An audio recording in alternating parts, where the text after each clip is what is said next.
ଶିବଲିଙ୍ଗରେ କ'ଣ ଚଢ଼େଇଲେ ଟଙ୍କାର ବର୍ଷା ହୋଇଥାଏ? ଆପଣମାନେ ଜାଣିଛନ୍ତି କି?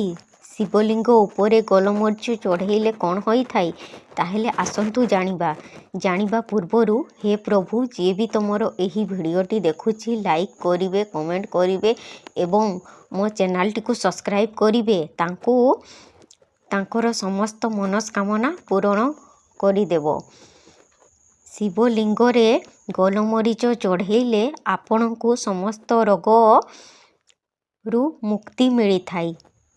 ଶିବଲିଙ୍ଗ ଉପରେ ଦେଶୀ ଘିଅ ଚଢ଼େଇଲେ ଆପଣଙ୍କର ମାନସିକ ଶାନ୍ତି ମିଳିଥାଏ। ଶିବଲିଙ୍ଗ ଉପରେ ସୋରିଷ ତେଲ ଚଢ଼େଇଲେ ଆପଣଙ୍କର ଶତ୍ରୁର ବିନାଶ ହୋଇଥାଏ। ଯେଉଁ ବି ବ୍ୟକ୍ତି ଆପଣଙ୍କର ଖରାପ ଚିନ୍ତା କରିଥାନ୍ତି, ତା ମନରେ ଆପଣଙ୍କ ପ୍ରତି ବିଚାର, ଭାବନା, ଶତ୍ରୁତା ଧୀରେ ଧୀରେ ଦୂର ହୋଇଥାଏ। ଶିବଲିଙ୍ଗ ଉପରେ ମହୁ ଚଢ଼େଇଲେ ତାର ମାନସମ୍ମାନ ବଢ଼ିଥାଏ ଏବଂ ଶିବଲିଙ୍ଗ ଉପରେ ଅପରାଜିତା ଫୁଲ ଚଢ଼େଇଲେ ପିତୃଦୋଷ, ବାସ୍ତୁଦୋଷ ଏବଂ ଶନି ଦଶାରୁ ମୁକ୍ତ ହୋଇଥାନ୍ତି।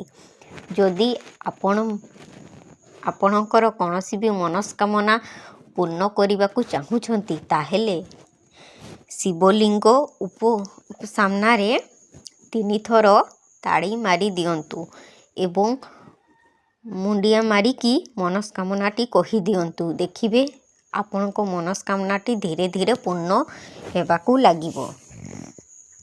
ହର ହର ମହାଦେବ।